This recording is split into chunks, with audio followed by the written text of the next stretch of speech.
The Delhi Municipal Corporation Amendment Bill 2022. Shri आपके letter का जवाब जा माननीय प्लीज माननीय सदस्य प्लीज टेक योर सीट्स। मैं क्लियर करना चाहूंगा, माननीय संजय जी का पत्र मिला था, माननीय चेयरमैन के यहां से उनका जवाब भी गया। अभी एक पत्र चेयर को मिला हमारे सदस्य माननीय गोयल जी से। दोनों लोगों ने सवाल उठाया है कि बिल के इंट्रोडक्शन यहां नहीं हो सकता। दरअसल बिल ऑलरेडी इंट्रोड्यूस हो चुका है, यहां कंसिडरेशन और पासिंग के लिए आया है। प्लीज नंबर वन, मैं let me complete. Number second, इसके कॉन्स्टिट्यूशनल वैलिडिटी पर वो हाउस तय करेगा। ये एस्टेब्लिश परंपरा है, जब से आपकी संसद काम कर रही है। There are in number of rulings, मैंने खुद इस पर डिटेल में रूलिंग दी है। रूलिंग से भरे पड़े हुए प्रेसिडेंट की हाउस तय करेगा, आप डिस्कशन से तय करेंगे, ये आपको स्वीकार करना है। और उसके लीगल स्क्रूटनी का आप सवाल उठाते हैं तो जुडिशरी तय करेगा, नॉट चेयर को अधिकार नहीं। Shri Amit Shah to move no permission, nothing is going on record. Shri Amit Shah to move a motion for consideration of the Delhi municipal corporation amendment 2022। उपसभापति महोदय, मैं प्रस्ताव करता हूं कि दिल्ली नगर निगम अधिनियम 1957 का और संशोधन करने के लिए विधेयक पर लोकसभा द्वारा पारित रूप में विचार किया जाए। माननीय मंत्री जी बोलना चाहेंगे आप? जी, उपसभापति महोदय, सबसे पहले तो मैं आपको धन्यवाद देना चाहूँगा कि आपने मुझे चर्चा का यहाँ पर बिल पेश करने का मौका दिया है। महोदय, ये बिल जो मैं लेकर आया हूँ, ये राजधानी दिल्ली के तीनों नगर निगमों को एकीकरण के उद्देश्य से लाया गया बिल है। मान्यवर, दिल्ली का कुल क्षेत्र लगभग 1484 वर्ग किलोमीटर है। एनडीएमसी और दिल्ली कैंट को छोड़कर पूरे दिल्ली की सिविक सेवाओं की जिम्मेदारी ये तीन नगर निगमों की है। और एनडीएमसी और कैंट के इलाकों को छोड़ देते हैं तो लगभग 1484 में से 1400 वर्ग किलोमीटर, लगभग 95% क्षेत्र, इसकी जिम्मेदारी दिल्ली नगर निगम के ये तीन बांटे गए निगमों की है। लगभग 1,20,000 कर्मचारी ये सिविक सेवाओं की जिम्मेदारियों का निर्वहन करते हैं। मैं ये इसलिए बताता हूं कि इसी से तीनों नगर निगमों का सुचारू रूप से काम करना कितना महत्वपूर्ण है वो स्पष्ट हो जाता है। राजधानी के अंदर ही राष्ट्रपति भवन, सर्वोच्च अदालत, प्रधानमंत्री कार्यालय, प्रधानमंत्री निवास, ढेर सारे देशों के राजदूतों के निवास, उनके कार्यालय, और जब भी राष्ट्राध्यक्ष किसी भी देश के आते हैं तो राजधानी की उनकी मुलाकात बहुत स्वाभाविक बनती है। उस स्थिति में राजधानी की सिविक सेवाओं का महत्व और बढ़ जाता है। वो सुचारू रूप से चालू रहे, वो नागरिकों के लिए, दिल्ली के नागरिकों के लिए और देश के लिए भी इतना ही महत्वपूर्ण है। मान्यवर, इस संशोधन जो मैं लेकर आया हूं उस पर बाद में सभी सभासदों से इनके विचार सुनने के बाद मैं जवाब दूंगा। उसके पहले मैं इसका एक इतिहास बताना चाहता हूं। मान्यवर, 1883 से पंजाब डिस्ट्रिक्ट बोर्ड एक्ट के तहत ये नगर निगम काम करता था। 1957 में एक कानून के द्वारा दिल्ली का म्युनिसिपल प्रशासन एस्टैब्लिश किया गया।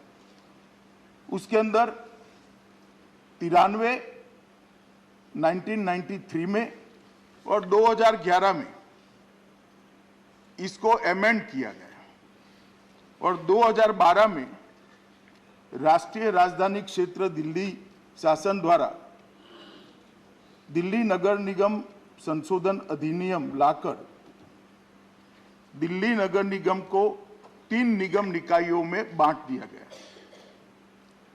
उत्तरी दिल्ली नगर निगम, दक्षिणी दिल्ली नगर निगम और पूर्वी दिल्ली नगर निगम।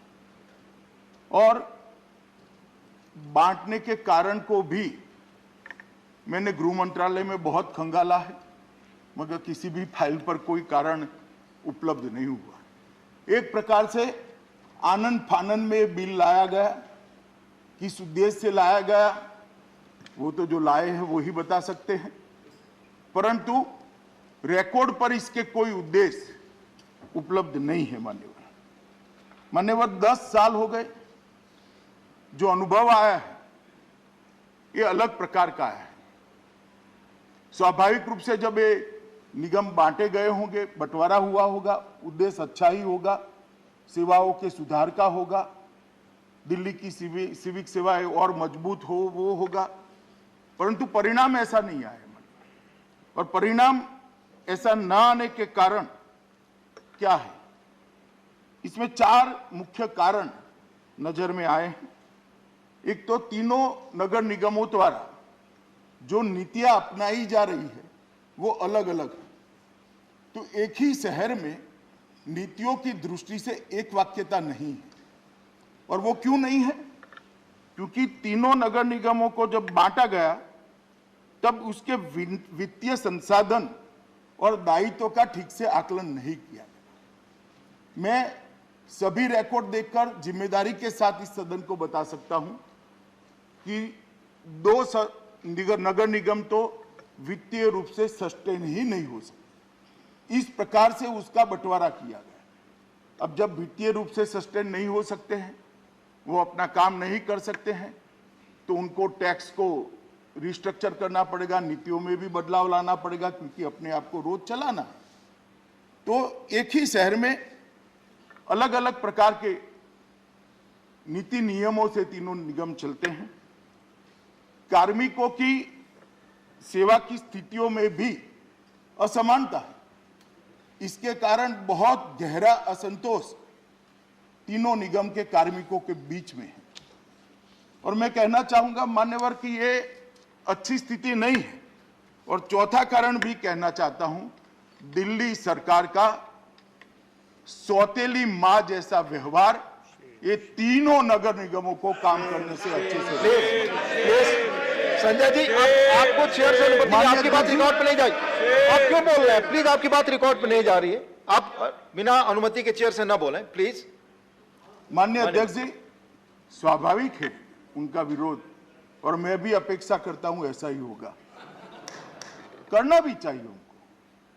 परंतु जब मैं बोलता हूं तो मैं इसके ठोस कारण दूंगा, और मेरा इनसे विनती है कि वो भी जवाब में बताएं कि सौतेली मां जैसा व्यवहार किया है या नहीं किया है।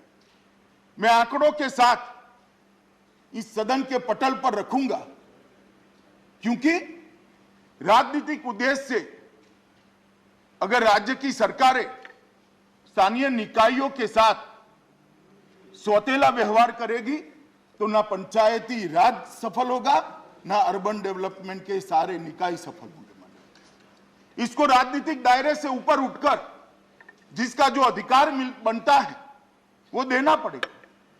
हम भी कई सारे राज्यों में सत्ता में हैं, कई सारे राज्यों में अलग विचारधारा की, अलग पार्टी की नीचे सत्ता है, कई म्युनिसिपल कॉर्पोरेशन में, कई जिला पंचायत में, कई म्युनिसिपालिटी में। कहीं पर भी हमने ऐसा व्यवहार नहीं देखा है। मैं 16 साल की आयु से सार्वजनिक जीवन में, ढेर सारे आंकड़े मैंने भी स्टडी किए हैं, मगर मैं जब आंकड़े बताऊंगा, मैं चाहता हूं कि जिसको भी उस पर ऑब्जेक्शन हो मेरे स्टेटमेंट पर, वो सभी ने वास्तविकता सदन के पटल पर रखनी चाहिए। और इसके कारण लगभग 250 से ज्यादा बड़ी हड़तालें हुई है। मानिए 250 से ज्यादा। इसके पहले के 10 साल ले लेते हैं तो 2 बड़ी हड़तालें। क्यों, क्या हो गया? 10 साल के 2 अंतराल में कहां 2 हड़तालें, और कहां 250 हड़तालें? क्या हुआ है? प्लीज प्लीज मान्यवर, मगर 15 साल से राज्य सरकार हमारी नहीं थी, प्लीज ये 10 साल से ही प्रॉब्लम हुआ है। आप संजय जी, आपकी बात रिकॉर्ड पे नहीं जा रही है। आप बिना अनुमति के न बोले प्लीज, बीच में इस तरह से आप अब प्लीज मुझे कंप्लेंट कर रहे हैं कहने के लिए 15 साल में तो हम थे ही, अगले 5 साल में हड़ताल नहीं पड़ती थी।